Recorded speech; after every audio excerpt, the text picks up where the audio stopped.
వి gold trusted gold buyers మీరు తాకట్టు పెట్టిన బంగారాన్ని విడిపించి ఈ రోజు ఉన్న మార్కెట్ ధరకు కొనబడను.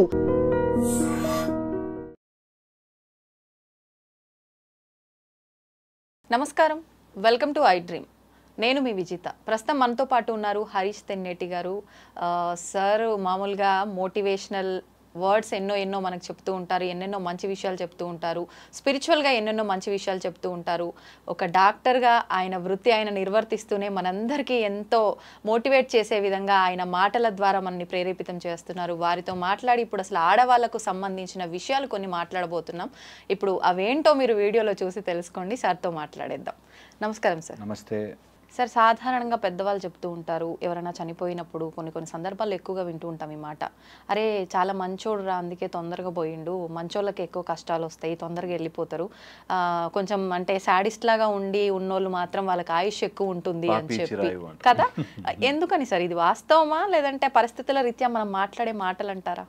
అట్లా అని కాదు, కొన్ని వాటి వల్ల డిరైవేషన్ చేశారు అనమాట. అంటే ఇక్కడికి వచ్చేది మన బోత్ పాప పుణ్యాలు అనుభవించి వెళ్ళడానికి. కరెక్ట్. ఓకే, పాపాలు ఉంటే మొత్తం ఆ మీటర్ అంతా అయ్యేదాకా వెయిట్ చేస్తారు. పుణ్యం తొందరగా అయిపోతుంది కాబట్టి దే విల్ గో అంటారు. యాక్చువల్గా అయితే అట్లాంటిది ఏది డెఫినేషన్లో మనం చెప్పలేము. కాకపోతే వెనెవర్ పాపము చేసేవాడు జీవితకాలం ఎక్కువ ఉన్నట్టుగా అనిపిస్తుంది. మీరు గమనించి చూడండి, ఏదైనా కష్టంలో ఉంటే ఎప్పుడవుతుందిరా ఈ సమయం అనిపిస్తుంది. ఏదైనా సుఖము ఆనందంగా ఉంటే తొందరగా అయిపోతుంది. ఒక హాలిడే ఫాస్ట్గా అయిపోయినట్టు ఉంటుంది. అదే ఒక sad office or boring day ఎప్పటికవుతుందిరా బాబు అనిపిస్తుంది, అంత పెద్దగా ఉంటుంది. సో అందుకని అట్లా పాపము ఎక్కువ రోజులు అనుభవించాల్సిన పరిస్థితి వస్తుంది అంటారు. సో అందుకని పాపం చేసేవాళ్ళు ఎక్కువ బ్రతుకుతారు అని. ఇది అర్థం చేసుకుంటే మనము ఎన్ని రోజులు బ్రతికాము అనేది కాకుండా మన బ్రతుకులో ఎంత ఆనందాన్ని నింపుకున్నాము, ఎంత పాజిటివిటీని నింపుకున్నాము, ఎంత పుణ్యాన్ని నింపుకున్నాము. ఓకే, ఇది చాలా ఇంపార్టెంట్. పుణ్యం అనగానే చాలా మందికి డౌట్, ఏంటి పుణ్యం, వాట్ ఈస్ పుణ్యం? ఓకే, ఒక్కటే మన లైఫ్లో పాపము లేకపోతే పుణ్యమే. ఓన్లీ పాపం ఈజ్ అవిద్య. అవిద్య అంటే నా గురించి నేను తెలుసుకోలేకపోవడం పాపం. ఓకే ఓకే, మన గురించి మనము తెలుసుకోలేని, నేను నా లోపల ఉండే ఈ స్వరూపాన్ని తెలుసుకోలేనన్ని రోజులు అది పాపము కిందే మరలా జన్మ ఎత్తూ వస్తాం. సో అవిద్య లేకుండా అన్నిటినీ తెలుసుకునే ఆ ఒక్క ఆత్మస్వరూపాన్ని మనం గమనించుకోవాలి అంటారు. సో అది కాక మిగతా ఏమి చేసి దాని క్రెడిట్ తీసుకుంటున్నా అందులో ఇది పాపం పుణ్యం అన్నీ వస్తాయి. అవును, అన్నీ వచ్చినవన్నీ అనుభవిస్తాం. తెలిసి చేసిన పాపము కానీ, తెలియని చేసింది కానీ, లేకపోతే ఎవరి ద్వారానో కానీ, ఫ్యామిలీ కుటుంబ ద్వారం కానీ, లేకపోతే మనం అన్న మనసా వాచా కర్మణ, మాటలతో చేసిన పాపము మాటలతోను, చేతలతో చేసిన పాపం చేతలతోను, మనసుతో చేసిన గాయం మనసుతోను అనుభవించి తీరతాం. That is how you come back. మనసుతో చేసింది ఎవరినైనా మనసులో చెడు అనుకున్నా సరే మళ్ళీ మనకు మానసిక రోగం వచ్చి అనుభవించే వెళతామంటారు. సో అందుకని మనం కూడా అలా కూర్చుని ఆలోచిస్తాం అంతే, అయ్యో వాడు ఎందుకు ఇలా అన్నాడు అని.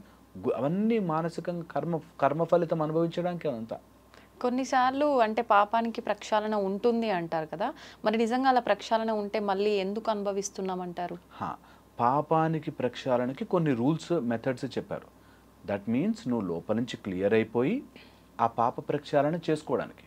ఇక్కడ రోజు చేసే తప్పులన్నీ చేసేస్తూ ప్లస్ ఒకసారి వెళ్ళి ప్రక్షాళన చేసుకుంటాను అంటే కాదు. వీటన్నిటికీ క్లియర్ రూల్ ఉందండి. దట్ యువర్ ఇంటెన్షన్ ఆఫ్ పాప ప్రక్షాళన ఈజ్ సో ఇంపార్టెంట్. నేను చేసిన తప్పులన్నీ చేసి 60 ఏళ్ళకి ఒకసారి స్నానం చేసేస్తాను, లేకపోతే వ్రతం పూజ చేస్తాను ఈజ్ రాంగ్.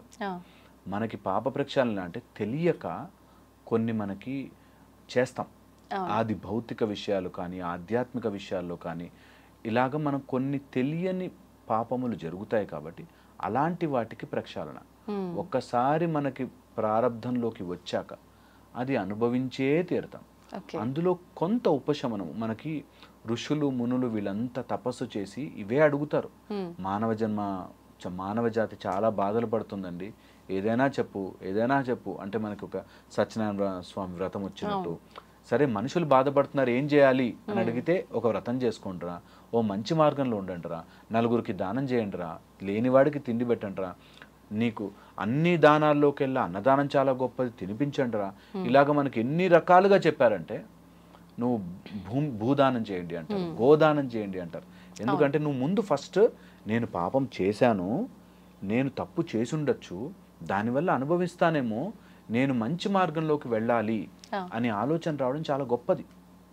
ఓకే, నేను తప్పు చేసుంటానేమో, నేను డబ్బులు ఇచ్చేంత స్తోమత లేదేమో, నలుగురికి మంచి మాట సహాయం చేస్తాను, లేకపోతే అట్లీస్ట్ ఎవరికైనా అన్నం వడ్డన చేస్తాను, సర్వ్ చేస్తాను, కర్మ రూపంలోనే చేస్తాను. లేదు ఏమీ కాకపోతే నలుగురికి హాని కలిగించే మాటలు కాకుండా పాజిటివ్ మాట్లాడతాను, సంథింగ్ లైక్ దట్. మనకి పాప పరిహారం చెప్పారు. మనకి పాప పరిహారాలు అంటే ఓన్లీ ఏదో సినిమాల్లో చూపించినట్టు కాదు, చాలా ఇంట్రికేట్ లెవెల్ నుంచి పాప పరిహారం ఉంది. చాలా సింపుల్వి, మీరు నమ్మరు ఎట్లాంటి పాప పరిహారాలు ఉన్నాయి తెలుసా. ఎప్పుడైనా మనకి ఆవు కనిపిస్తే 2 బనానాలు పెట్టండి, 2 అరటిపళ్ళు, అలాంటివి కూడా మనకి చాలా శనగలు ఇవ్వండి, లేకపోతే ఇంత వ్రతం చేసో లేకపోతే ఏం చేసి కొంచెం ప్రసాదం పెట్టండి. స్మాల్ థింగ్స్ అక్కడి నుంచి మొదలుపెట్టి చాలా పెద్దగా ఏదైనా చేసుకోవడానికి ఉన్నాయి, కానీ వాటి వల్ల డైరెక్ట్ ఎఫెక్ట్ కాదు, ఇండైరెక్ట్ ఎఫెక్ట్. దట్ నువ్వు ఓకే నేను తెలియక ఏదైనా తప్పులు చేసుండొచ్చు, ఏదైనా పాపము చేసుండొచ్చు, ఆ పాపాన్ని పోవడానికి శాస్త్రము రకరకాలుగా డివైడ్ చేసి పెట్టింది. దట్ డజంట్ మీన్ ఇవి చేసేస్తాను నేను మళ్ళీ పాపాలు చేస్తాను అనే మైండ్ సెట్ ఉన్నవాడికి అది పని చేయదు. As simple as that. So నేను తప్పులన్నీ చేస్తాను, ఒకసారి పుష్కరాల్లో మునిగేస్తాను కాదు. అది యాక్చువల్గా కూడా మన హిందుత్వాన్ని అర్థం చేసుకున్న వాళ్ళు అందరూ అర్థం చేసుకుంటారు. నీకు భగవంతుడి సాక్షాత్కారం రావాలి అంటే గుడిలో కూర్చున్నంత మాత్రం రాదు, నా మనసు ప్యూరిఫై అవ్వాలి, గుడి కూడా నాకు ఒక మాధ్యమం అవుతుంది అని తెలిసే వెళ్తాం అందరం కూడా. సో అందుకని పాప పుణ్యాలు ఏది లెక్క వేసుకున్నా కూడా నువ్వు ప్రక్షాళన ఆర్ ఏదైనా దాన్ని చేసుకోవాలి అనుకుంటే యువర్ థాట్ ప్రాసెస్, యువర్ లోపల నుంచి నీ ఇంటెన్షన్ అంతా మారుతూ పరిహారం కూడా చేసుకుంటే నీ లోపల ఒక క్లెన్సింగ్ స్టార్ట్ అయ్యి మంచి బుద్ధి వస్తుంది. ఓకే, ఇవంతా లెక్క క్యాలిక్యులేషన్ అంతా కూడా 4కి డివిజనే. మనస్సుని కరిగించుకోవడం ఆర్ స్ట్రీమ్ లైన్ చేసుకోవడం, దేని ద్వారా బుద్ధి ద్వారా మన ఇంటెలిజెన్స్తోనే నేను తప్పు చేసుండానేమో, నేను సూపర్ తెలివైన అనుకుని చాలామందిని తిట్టుంటాను, వాటి నుంచి ప్రక్షాళన.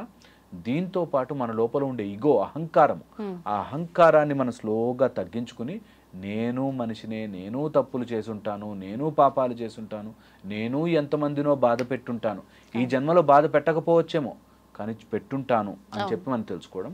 వీటన్నిటిని చేస్తే ఆ చిత్తము కర్మబంధం నుంచి కర్మబంధం కరగడం స్టార్ట్ అయ్యి చిత్తము ఆత్మగా ఎవల్యూట్. అది తెలిసిన రోజున ఎవ్రీథింగ్ ఇస్ బ్యూటిఫుల్. ఎంత బాగుంటుందో, ఏది అంటదు, ఏది నిష్కామంగా ఏది చేస్తామో అది మనకు అంటదు, అంతా భగవంతుడి పాదాల మీదకి వెళ్ళిపోతుంది. మనం వీఆర్ ప్యూర్ సోల్గా ఎవాల్వ్ అవుతాం. సోల్ కూడా మనకి ఏదో ఇంగ్లీష్ మాట చెప్పాలని కానీ ఆత్మస్వరూపం ఎంత బ్యూటిఫుల్గా ఉంటుందో అంత బ్యూటిఫుల్. ఇదే మనకి ప్రాసెస్.